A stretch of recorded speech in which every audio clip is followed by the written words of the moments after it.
वडोदरा शहर के पश्चिम इलाके में मौजूद गोत्री मुक्ति धाम पर महादेव की 10 फीट की प्रतिमा का अनावरण करवाया गया। वडोदरा के गोत्री मुक्ति धाम में महादेव की प्रतिमा का अनावरण किया गया, जिस दौरान विशेष तौर पर अकोटा विधानसभा के विधायक चैतन्य देसाई और काउंसिलर्स मौजूद रहे। ये जो महादेव की प्रतिमा है वो 10 फीट की है। तब आपको बता दें कि वार्ड नंबर 10 के कार्यकर्ता नारायण राजपूत की अगुवाई में और साथ ही वडोदरा कॉरपोरेशन और मयंक पटेल के सहयोग से वासना और भाईली मुक्ति धाम में भी शिवजी की प्रतिमा का अनावरण किया जाने वाला है।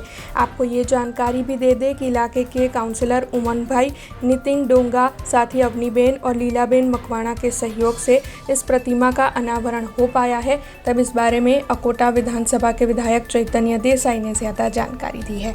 आज गोत्री तलाव पास आवेल गोत्री स्मशान एनी अंदर महादेवनी मूर्तिનું अनावरण કર્યું છે। ગોત્રીના દરેકે દરેક કાર્યકર્તા, ભારતીય જનતા પાર્ટીના સાથે ચારે ચાર કાઉન્સિલર ઉમંગભાઈ, નીતિનભાઈ ડોંગા,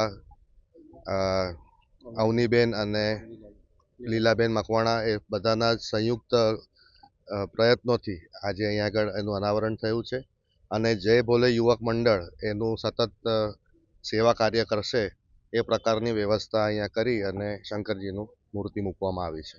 हमसे जुड़े रहने के लिए हमारे YouTube चैनल को सब्सक्राइब करें और नई वीडियो की नोटिफिकेशन के लिए बेल आइकॉन को दबाएं।